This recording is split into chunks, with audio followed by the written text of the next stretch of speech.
Friends, actually बोलना नहीं चाहता था। I was not willing to make this clip, लेकिन फिर भी कर रहा हूँ। स्ट्रेट पॉइंट पे आ जाते हैं। कॉन्फ्लिक्ट चल रहा है, इसराइल हमास, बहुत सारे एक्टर्स प्लेयर्स उसमें इन्वॉल्व होने की डर है। रशिया यूक्रेन का चल रहा है, आर्मीनिया अजरबैजान का हो सकता है, बहुत सारे प्लेयर इन्वॉल्व हो सकते हैं। बेसिकली क्या, मैं ये क्लिप क्यों बना रहा हूँ, आज जो है 12 अक्टूबर 2023 है। 14 अक्टूबर परसों 2023 को सूर्य ग्रहण लग रहा है कन्या राशि में।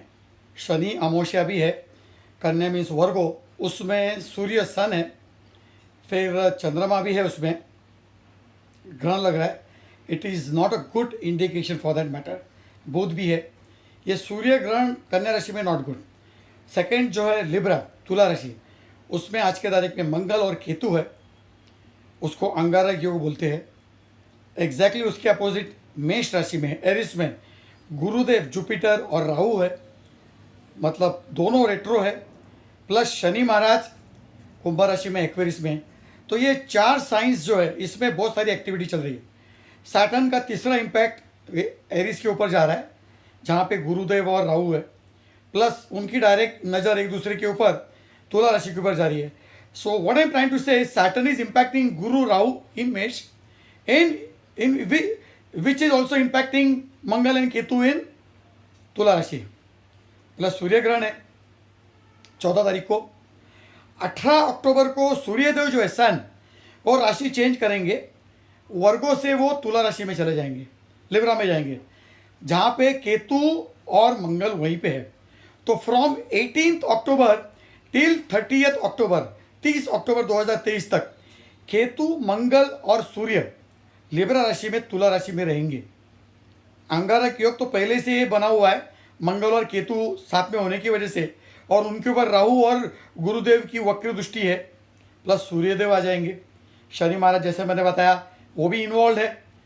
तो इन शॉर्ट, सूर्यदेव, मंगल, केतु तीनों एक साथ इन तुला राशि, अंगारक योग बहुत खतरनाक योग होता है वो, और उसके ऊपर राहु और गुरुदेव मेष में है, शनिदेव कुंभ राशि में। तो ये क्या कह रहे हैं basically, what are these planets talking, इनकी लैंग्वेज, ये लोग जो बात कर रहे हैं एक दूसरे के साथ, हाउ दे टॉक, उनका जो ग्रेविटेशनल पुल्स एंड प्रेशर रहता है, ग्रेविटेशनल फोर्सेस, उस वाइब्रेशंस, उससे वो अपनी एनर्जीज वाइब्रेट करते हैं और एक दूसरे के ऊपर इंपैक्ट करते हैं। तो ये क्या कहना क्या चाहते हैं, sweet and short. Mangal involve है अंगारक योग केतु के साथ, सूर्यदेव वो भड़काने का काम करेंगे। वो मंगल वैसे भी वॉरियर है, फाइटर है, केतु के साथ है, और सन आएंगे तो ही इज अ किंग। और तो इसका मतलब क्या हो गया, बहुत सारे किंग्स ये कॉन्फ्लिक्ट बैटल में इन्वॉल्व हो जाएंगे। आज के तारीख में जो इजराइल हमास का चल रहा है, अभी गुरुदेव और राहु भी, जैसा मैंने बताया, मेष में। शनिदेव जो chief justice of the world, chief justice बोलो, सुप्रिटेंडेंट पुलिस बोलो, पब्लिक प्रोसिक्यूटर बोलो, सब कुछ वही है, कर्मफलदाता, न्याय देवता, दंडनायक, वो भी इन्वॉल्व है। तो किंग्स, पहले बात तो एक, बहुत सारे देश इसमें इन्वॉल्व हो सकते हैं 18 अक्टूबर 2023 के बाद, और 30 अक्टूबर तक ये 12-14 दिन बहुत ही खतरनाक है, क्योंकि 30 अक्टूबर को केतु जो है वो चेंज करेंगे, वो तुला से पीछे आ जाएंगे कन्या में।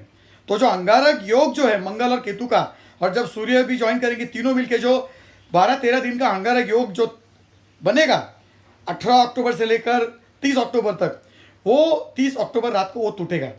लेकिन ये 12-13 दिन बहुत ही भयानक रहेंगे। मुझे नेगेटिव नहीं बोलना है, जैसे मैं बोलता हूँ आई डोंट लाइक नेगेटिव, लेकिन कुछ चीज़ें वो इग्नोर नहीं कर सकते। तो इसको हम लोग सिर्फ अंडरस्टैंड करने की कोशिश करें कि what are the planets and trying to speak to अस।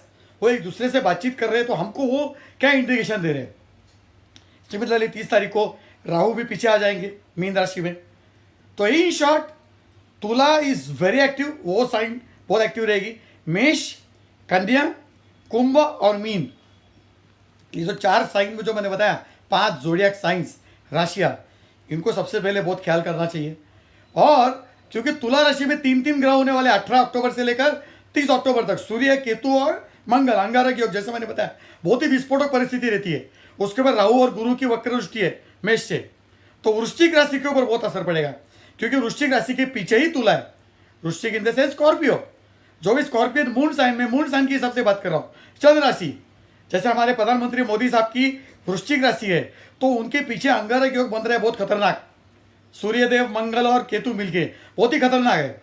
तो उनको भी बहुत केयरफुल करना चाहिए, बहुत ही संभाल के डिसीजन लेना चाहिए, बहुत ही संभाल के एक्शन लेना चाहिए। इनफैक्ट डिसीजंस और एक्शंस उनको पोस्टपोन करना चाहिए। 18 अक्टूबर से लेकर 30 अक्टूबर तक कुछ भी जल्दीबाजी में उन्होंने डिसीजन नहीं लेना चाहिए, कुछ भी जल्दीबाजी में एक्शन नहीं करना चाहिए। उनका हेल्थ और उनकी सिक्योरिटी बहुत ही ख्याल करना चाहिए। सिर्फ प्रधानमंत्री की बात नहीं करो, प्रधानमंत्री वृश्चिक स्कॉर्पियन है, उनकी चंद्र राशि भी, मून साइन भी स्कॉर्पियन है, और एसेडेंट जो लग्न राशि बोलते हैं वो भी उनकी स्कॉर्पियन है। तो सबसे पहले स्कॉर्पियन वेरी डेंजरस। और तुला राशि में तो अंगारक योग बन रहा है, तो तुला राशि ने भी ख्याल करना चाहिए 18 अक्टूबर से लेकर 30 अक्टूबर तक। मेष राशि जहाँ पे गुरुदेव और राहु है, और उसके ऊपर इनकी ये अंगारक योग जो बन रहा है तुला से, वो भी उनको इम्पैक्ट करेगा, एक दूसरे के सामने है। जैसे मेष राशि पहला चालू हो जाता है, 1 से लेकर 6 तक कन्या तक वो फर्स्ट मेष है, तो यहाँ से तुला से लेकर मीन तक वो अलग 6 राशियाँ, तो तुला फर्स्ट बन जाती है।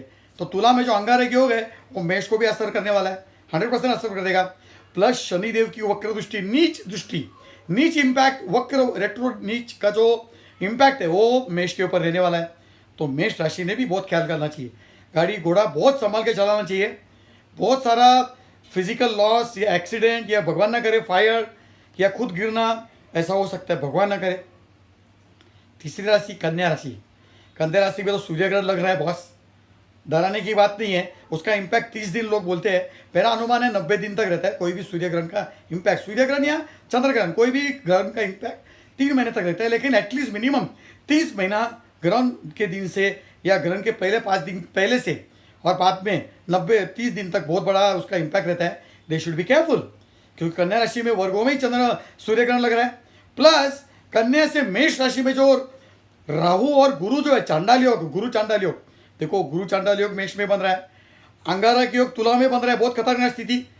तो अंगारक योग चांडाल योग के ऊपर इम्पैक्ट करेगा, कर रहा है 18 तारीख के बाद 30 तारीख तक, और गुरु चांडाल योग अंगारक योग के ऊपर इम्पैक्ट करेगा। प्लस शनि महाराज की तीसरी दृष्टि नीच रेट्रो मेष राशि के ऊपर, बहुत ही भयानक परिस्थिति। तो कन्या के लिए मेष जो राशि आती है, for Virgo Aries is 8 sign, तो 8वां स्थान हेल्थ। कन्या राशि को तो बहुत केयर करना चाहिए, बहुत बहुत बोलेगा तो बहुत। हेल्थ, लफड़ा झगड़ा आर्ग्यूमेंट उससे लंबा रहना चाहिए। एक्सीडेंट होने का डर है, फाइनेंशियल लॉसेस का होने का डर है, कुछ बदनामी हो सकती है, कुछ इल्ज़ाम आ जाएंगे, वो कन्या राशि के ऊपर भी आ सकते हैं, भगवान ना करे। तुला राशि के ऊपर भी आ सकते हैं, क्योंकि तुला राशि के पीछे ही ग्रहण है कन्या राशि में। जैसे अंगारक योग वृश्चिक राशि के पीछे लग रहा है में ये सूर्यदेव और तुला ये मंगल और केतु, वैसे ही सूर्य ग्रहण जो कन्या में है वो तुला के पीछे है। तो they have to be very careful. कन्या इज डबल वैमी, क्योंकि गुरु चांडाल योग प्लस सूर्य ग्रहण खुद के राशि में और गुरु चांडाल योग 8वें स्थान में, वेरी वेरी केयरफुल। मीन राशि, मीन राशि के पीछे शनि महाराज है, वक्री है, 7.5 शुरू है, खतरनाक परिस्थिति है उनकी, बहुत सारे चेंजेस, बहुत सारे बदलाव, झगड़े लफड़े, रिलेटिव्स दूर हो जाएंगे, अपने पराये हो जाएंगे, स्थान परिवर्तन योग, जॉब चेंज, जॉब चला जा सकता है, बिजनेस में लॉसेस, ट्रैवल बहुत हो सकता है, हेल्थ की सिचुएशन, पीछे शनि महाराज, और आगे मेष राशि में चांडाल योग जिसके ऊपर शनि महाराज की दृष्टि। तो मीन राशि भी जो पाइसिस है वो भी सैंडविच्ड है बिटवीन शनि महाराज इन कुंभ राशि एक्वेरियस रेट्रो पावरफुल, एंड आगे गुरु चांडाल योग राहु के साथ। तो 12 दिन भी 12 के, इनको तो 7.5 शुरू हो गई, लेकिन ये 18 तारीख से लेकर 30 तारीख तक बहुत खतरनाक परिस्थिति हो सकती है। और कुंभ राशि को तो उनके राशि लॉर्ड उनके स्थान पे है, उनको सिर्फ जितना मम रहेंगे उतना अच्छा है, जितना वो कम बोलेंगे, जितना बिल्कुल नहीं बोलेंगे उतना वो अच्छा है। एजिटेट नहीं होना है, रिएक्टिव नहीं होना है, रिस्पॉन्ड नहीं करना है फॉर कुंभ राशि। तो ये पर्सनल साइंस की बात की मैंने। मेष, तुला, मीन, कन्या एंड कुंभ। वैसे कर्क राशि को भी फर्क पड़ने वाला है, क्योंकि कर्क राशि से तुला चौथी पड़ती है, तो वो चौथे राशि में अंगारक योग बन रहा है तुला में, 3 प्लैनेट्स। प्लस कुंभ राशि में जो शनि है वो कर्क राशि से 8वें है, तो कर्क इज ऑल्सो ऑलरेडी इम्पैक्टेड, उनको बहुत सारा परेशानी ऑलरेडी चल रही है, health issues, stomach issues, piles issues, fissures, बहुत सारे बाउल का मूवमेंट, घर में हस्बैंड वाइफ के प्रॉब्लम्स या हेल्थ इश्यूज, फाइनेंशियल इश्यूज। तो इन शॉर्ट, मेष मतलब एरिस, कर्क मतलब कैंसर, कन्या मतलब वर्गो, तुला मतलब लिब्रा, वृश्चिक मतलब स्कॉर्पियो, कुंभ मतलब एक्वेरियस एंड मीन मतलब पाइसेस। इनको बहुत संभाल के रहना चाहिए ड्यूरिंग दिस 12 डेज, 18 अक्टूबर से लेकर 30 तारीख तक। ग्रह की परिस्थिति वैसी है। अभी जियो पॉलिटिक्स की बात करूंगा तो मैंने पहले क्लिप बना चुका हूं।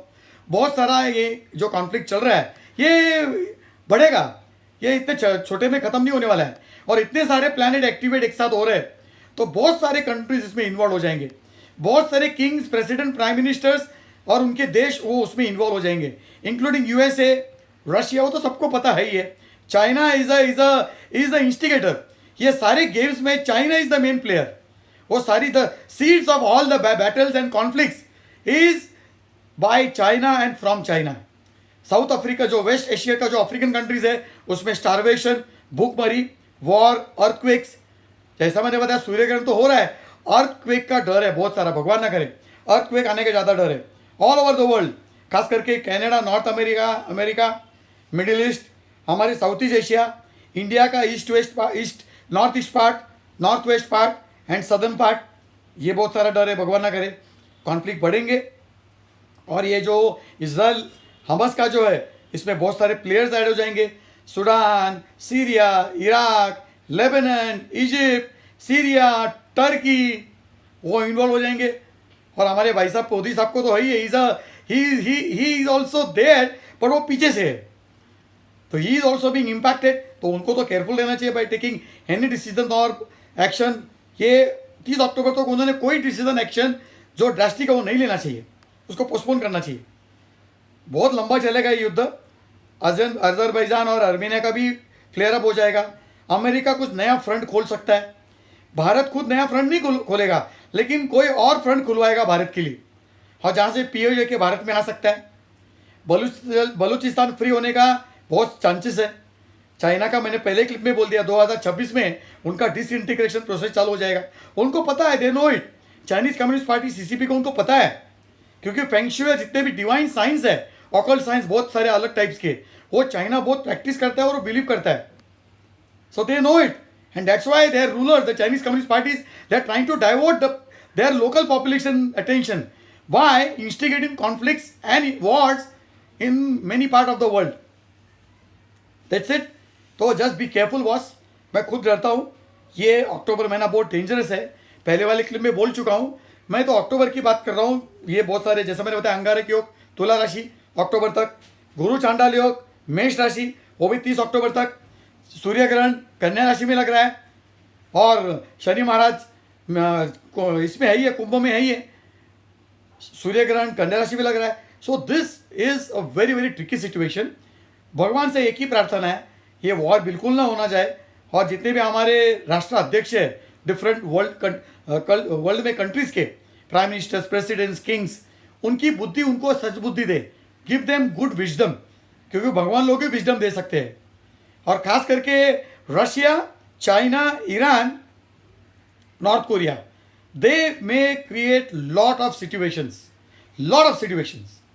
डेंजरस सिचुएशन, जिससे पूरे देश को वो ये ग्लोबल वॉर, वर्ल्ड वॉर 3 बोलो या जो भी बोलो, उसमें सबको इन्वॉल्व कर सकते हैं। यूनाइटेड नेशन खत्म, वैसे भी था ही नहीं उसका कुछ वैल्यू, जीरो वैल्यू। सिर्फ मीटिंग करते रहना, इट्स अ वाइट एलिफेंट। बहुत सारे मिलियंस ऑफ डॉलर उसमें खर्चे हो जाते हैं, दुनिया भर के कॉन्फ्रेंस, दुनिया भर की मीटिंग्स, वो सिक्योरिटी काउंसिल, उसका कोई वैल्यू नहीं है, उसकी कोई पावर नहीं है। ओ विटो पावर, पिटो पावर, कुछ मतलब नहीं उसका।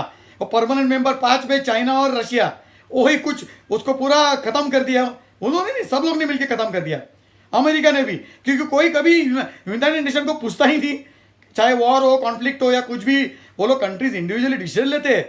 United Nation no one involve, और लोग खुद जाते भी नहीं बीच के अंदर, सिर्फ नाम के लिए कोई रेजोल्यूशन पास करेंगे। So United Nation is no more, is gone, scrap, dismantle, नया डिसऑर्डर वर्ल्ड ऑर्डर जाएगा 2026-2027 के बाद, after China disintegration. So just be careful boss and pray to almighty. जिस किसी के ऊपर आप बिलीव करते हो, जिस किसी के ऊपर आपका फेथ है, उनको प्रार्थना कीजिए कि ये सारे कॉन्फ्लिक्ट्स ना होवे। और जितने भी ग्रह दशा, ये ग्रह तारे जो इन्वॉल्व हो रहे, Sun, Mars, Ketu, Jupiter, Rahu, Saturn, ये बहुत ही खतरनाक चीज़ें है। उनसे प्रार्थना करें कि भाई पॉजिटिव इम्पैक्ट देवे, नेगेटिव इम्पैक्ट ना देवे। Thank you, bye.